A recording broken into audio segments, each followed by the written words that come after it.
안녕하세요. 부자멘토 이지훈입니다. 오늘은 지난 시간에 이어서 수리 부분에 대해서 좀 디테일한 팁을 좀 드리고 싶은데요.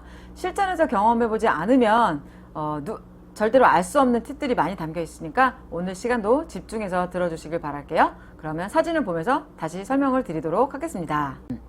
자, 다음은 굉장히 중요한 난방비에 대한 부분인데요. 난방기에 대한 부분인데 얼마 전에도 배우 김보선 씨인가 그분이 난방열사로 해가지고 난방 비리를 밝혀내려고 굉장히 많이 열일하셨던 그런 내용들이 미디어에서도 나오고 했었잖아요. 근데 그 난방비가 사실은 천차만별인 게 제가 이번에 이제 공부를 하면서도 알게 됐지만은 난방기를 고치는 것도 사실은 천차만별이더라고요. 제가 보면서 이 부분들을 꼭 구독자님들께 알려드려야 되겠다는 생각이 들어서 요것도 하나하나 제가 낱낱이 다 뒤져가면서 자료를 제 핸드폰에 있는 것과 제 컴퓨터에 있는 자료들을 모아가지고 수집을 한 거거든요. 그러니까 이것도 보시게 되면은 굉장히 난방기 고치는데 유용한 팁이 되실 것 같습니다. 그래서 요거를 먼저 사진을 보면서 좀 설명을 드릴 건데 난방기의 구조에 대해서 한번 설명을 드릴게요. 보시는 것처럼 얘가 구동기고요. 얘가 조절기 단자함이고 이 빨간색 얘 부분이 열량계고요.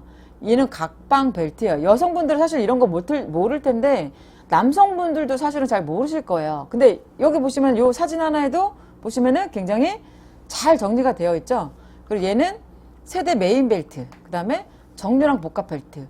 그러니까 어떤 경우에는 구동기가 고장이 나기도 하고요. 어떤 경우에는 사진에 보이는 것처럼 열량계가 고장이 나기도 하고, 어떤 경우에는 정류랑 복합 벨트가 고장이 나기도 하고, 어떤 경우에는 각방의 밸브, 어떤 경우에는 세대 메인 밸브가 고장이 나거든요.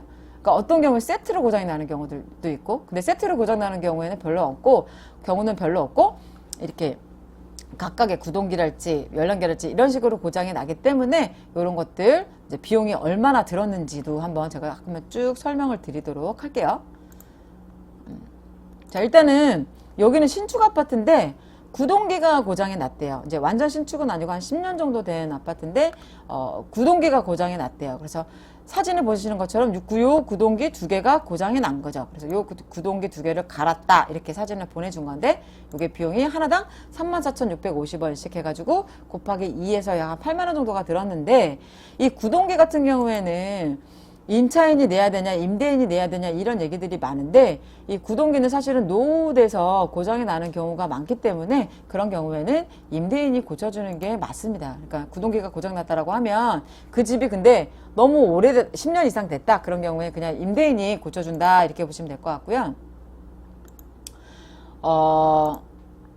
다음을 보시게 되면 여기도 이제 그 난방기 사진이고 난방기가 되게 여러 가지가 모양들이 있더라고요.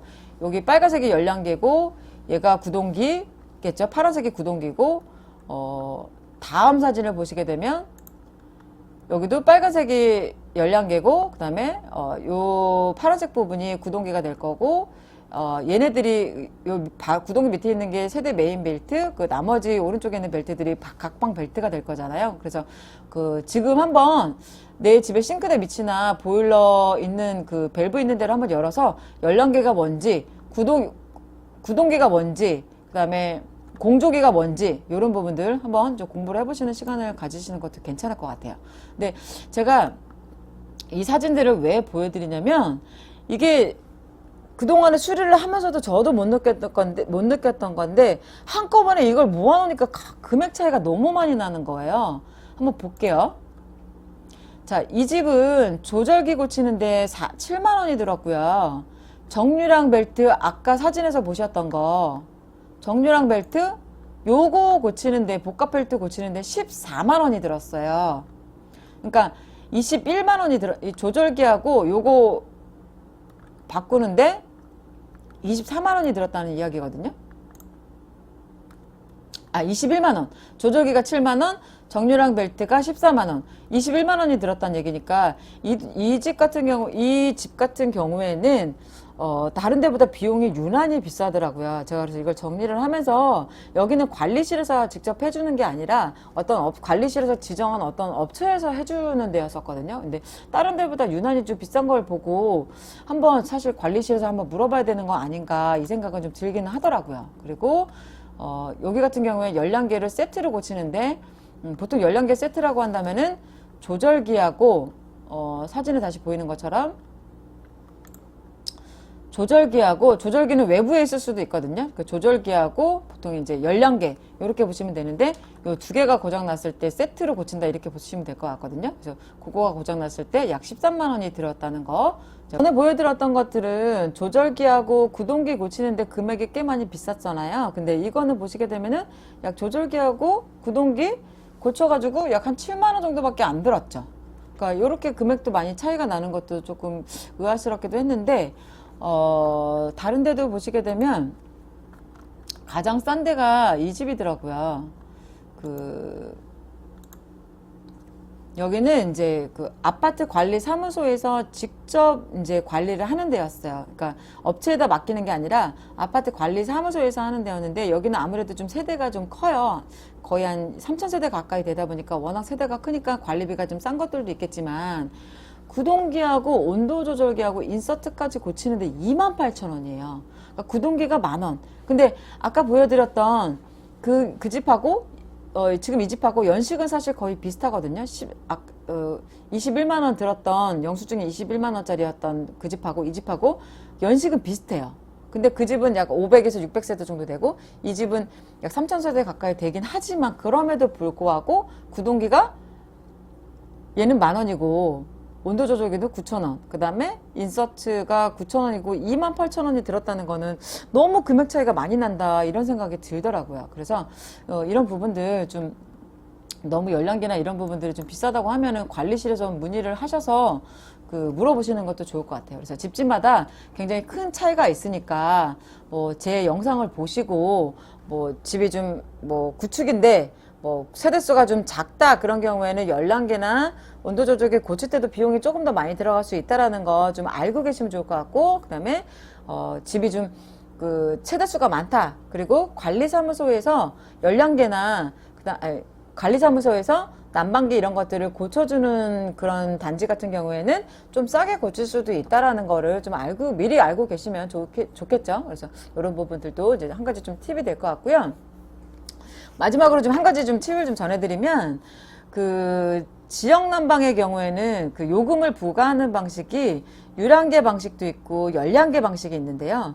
유량계 방식은 수도요금과 똑같아서 난방수의 유량, 그러니까 난방수가 계량기를 통과하는 양으로 요금을 부과하는 방식이에요. 그리고 열량계는 계량기를 통과하는 유량하고, 그 다음에 공급되는 난방수의 온도하고, 그 다음에 그 집을 한 바퀴 순환하고 나가는 난방수의 온도 차이를 합해서 좀 복잡하죠.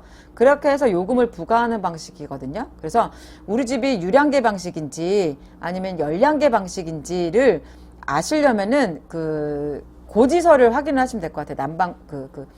관리비 고지서를 확인하면 톤으로 나오는 거는 유량계 방식이고, 근데 이거는 옛날 방식이라고 보시면 될 것 같고요. 최근에 지은 집들은 대부분 킬로와트로 되어 있는 열량계 방식이다. 그러니까 제가 보여드린 대부분의 집들은 열량계 방식이고, 열량계 방식은 세대수가 많고, 그 다음에 외주를 주고, 그 다음에 아파트 관리소에서 관리를 하는 것과 세대수가 적은 것과 이런 게 난방기를 고생 차이가 많이 나니까 이런 부분들을 제 영상을 참고하셔서 보시게 되면은 어느 정도 이제 비용을 조정하거나 조금 이제 깎아달라고 하거나 이건 너무 과한 거 아니냐라고 좀 요구하실 때 어느 정도 기준을 삼으실 수는 있겠죠. 자, 오늘은 수리하는 부분에 대해서 제가 실전에서 했던 경험들을 모두 담아드렸습니다. 사실 이게 전부는 아니긴 하지만 그럼에도 불구하고 1편, 2편으로 제작이 될 정도로 이게 다는 아니거든요. 그래도 1편, 2편으로 제작이 될 정도로 사실 수리하는 게 굉장히 많아요. 그래서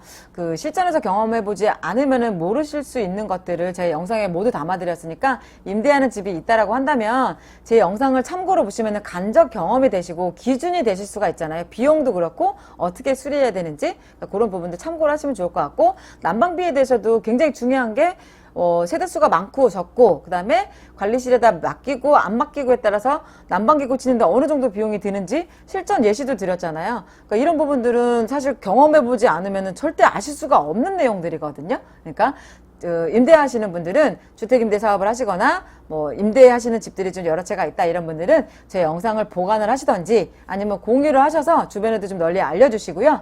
오늘 영상도 도움이 되셨다면 구독과 좋아요 눌러주세요. 다음 시간에 또 찾아뵙겠습니다. 감사합니다.